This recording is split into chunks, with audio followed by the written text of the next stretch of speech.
नमस्कार संस्कृताय मित्रों, मैं टीम स्टार क्लासेस से आशीष तिवारी एक बार पुनः आप सभी लोगों का हार्दिक स्वागत करता हूं। साथियों, आज हम आपके सामने संस्कृत का एमसीक्यूज आपके समक्ष ला रहे हैं जो कि वन लाइनर में है और आपके ऑप्शंस नहीं हैं। तो चलिए देखते हैं। पहला प्रश्न आपके सामने है जो कि आपकी हिंदी में है। क्लियर, संस्कृत का पेपर है लेकिन आपका हिंदी में है, जो कि एमपी टेट के एग्ज़ाम से हमने ये जो है पेपर आपके लिए आपके समक्ष रखा है। तो चलिए देखते हैं। कुल कितनी ध्वनियाँ होती हैं? तो आपकी कुल 52 ध्वनियाँ हैं। जैसे आपकी हिंदी में होती हैं वैसे आपके संस्कृत में भी कुल आपकी 52 ध्वनियाँ हैं। क्लियर, वैसे जो है हिंदी और संस्कृत दोनों मिक्स हैं। तो चलिए आगे देखते हैं। अगला प्रश्न है, संस्कृत में आगत व्यंजन किन दो वर्णों को माना जाता है? संस्कृत में आगत व्यंजन किन दो वर्णों को माना जाता है? तो जा और वा को माना जाता है। और हिंदी में तो आपको मालूम होगा क ग ज फ। तो ये जो है आपकी हिंदी में है लेकिन संस्कृत में आपके दो हैं, जा और वा। क्लियर हो गई ना बात? चलिए आगे बढ़ते हैं। अर्धस्वर किसे कहते हैं? जो कि ये प्रश्न आप तो इसका आंसर जानते ही होंगे और इसका सही जवाब है आपका या और वा को जो है अर्धस्वर माना जाता है। क्लियर हो गई बात? चलिए आगे देखते हैं। स्पर्श संघर्षी कितने होते हैं? स्पर्श संघर्षी व्यंजन कितने होते हैं? तो वो आपके 25 हैं। समझ रहे हैं ना? स्पर्श संघर्षी व्यंजन कितने हैं? तो 25 हैं। चलिए आगे बढ़ते हैं हम। प्रत्येक वर्ग में कितने वर्ण होते हैं? तो जो अभी हमने स्पर्श संघर्षी व्यंजनों की बात की, क ख ग घ अंग, तो ये आपके 5 हैं। वैसे आपके आपके प फ ब भ म तक जो है आपके 25 वर्ण जो हैं स्पर्श संघर्षी हैं। और प्रत्येक वर्ग में कितने वर्ण होते हैं? तो ये 5 आपके सामने हैं। क्लियर? चलिए आगे बढ़ते हैं। जिन वर्णों का उच्चारण करते समय मुख की वायु घर्षण पूर्वक बाहर निकलती है वह क्या कहलाते हैं? तो वह जो है आपके ऊष्म व्यंजन होते हैं। और ये जो है आपके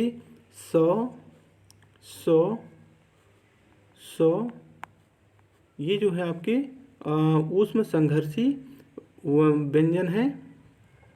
और एक आपका ह। तो जिन वर्णों का उच्चारण जो कि हम करते हैं तो हमारे मुख से जो है घर्षण होता है और वो जो है ऊष्मा के साथ बाहर आते हैं, तो वो आपके ऊष्म व्यंजन होते हैं। और ये आपके जो है ऊष्म व्यंजन हैं। क्लियर?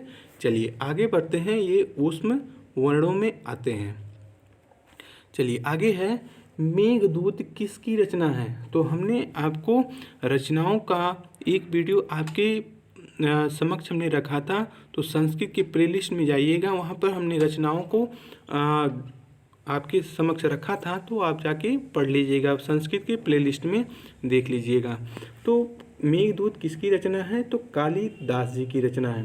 आपको बता दें कि कालिदास की रचनाएं हर साल आपके टेट आपके यूपी टेट और आपके सीटेट में भी और ये आपका एस्टेट के एग्ज़ाम में भी पूछा जा चुका है। कालिदास की तीनों परीक्षाओं में आपके प्रश्न आ चुके हैं। लगातार यहाँ से प्रश्न बन रहे हैं। क्लियर? तो इनका जो है आप याद कर लीजिएगा।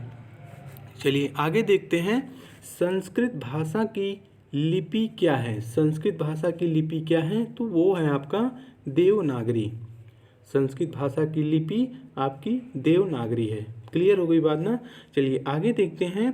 न्याय दर्शन की प्रणेता कौन है? न्याय दर्शन की प्रणेता कौन है? तो न्याय दर्शन की जो है महर्षि गौतम जी हैं। क्लियर? महर्षि गौतम जी ने न्याय दर्शन का जो है एक अहम बिंदु जो है लिखा है। तो जो है महर्षि गौतम न्याय दर्शन की प्रणेता माने गए हैं। चलिए आगे देखते हैं। शब्द अनुशासन किसे कहा जाता है? शब्दानुशासन किसे कहा जाता है?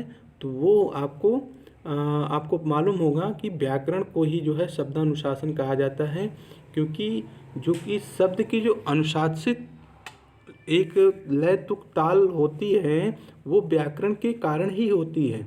तो व्याकरण में ही आपके शब्द के अनुशासन एक सीरियल सीक्वेंस में और किनके बाद कौन सा वर्ण या शब्द लगाना है, ये जो है सब व्याकरण की सर्वसम्मत से हो सका है।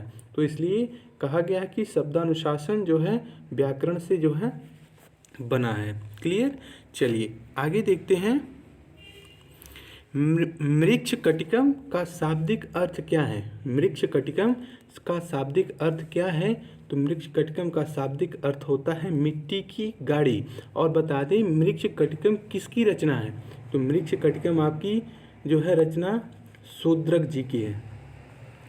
तो इसका हमने जो है हमने आपसे बताया कि प्लेलिस्ट में जाइए आप, वहाँ पर कुछ लेखकों की रचनाओं को हमने वहाँ पर लिखा है और वहाँ पे आपको बताया है, तो जाके वहाँ से आप पढ़ लीजिए।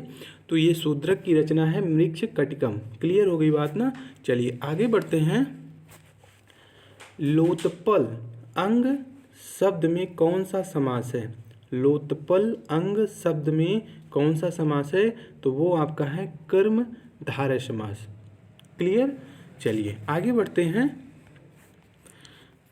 अगला प्रश्न आपके सामने है, किस समास में दोनों पद प्रधान होते हैं? ये भैया आपका समास शब्द है। क्लियर। किस समास में दोनों पद प्रधान होते हैं? तो वो आपका है द्वंद्व समास। क्लियर। जैसे आपका माता पिता भाई बहन, तो ये जो है आपके दोनों पद समास दोनों पद जो है प्रधान माने गए हैं द्वंद्व समास में। चलिए आगे देखते हैं। जिस समास का पूर्व पद संख्यावाची हो तथा समाहार का बोध हो उसे क्या कहते हैं? तो वो आपका द्विगु समास होता है। जैसे आपका महर्षि पाणिनि जी की एक रचना है अष्टाध्यायी, तो 8 अध्यायों का समाहार यानी समूह क्या कहलाएगा? तो जो है आपका जो है अष्टाध्यायी कहलाएगा। क्लियर। और वो जो है उदाहरण आपका द्विगु समास के अंतर्गत आएगा और उसका पहला संख्यावाची पद है और उसमें समाहार का भी बोध होता है। चलिए आगे देखते हैं हम। समाप्त हो गए प्रश्न आपके। तो फिर मिलते हैं अगले सेशन में। कल आपसे पुनः मुलाकात करेंगे। अपना ख्याल रखिए। टेक केयर जो है, और इस वीडियो को लाइक शेयर सब्सक्राइब जरूर कर देना। फिर मिलते हैं। अपना ख्याल रखें। नमो नमः। जय हिंद।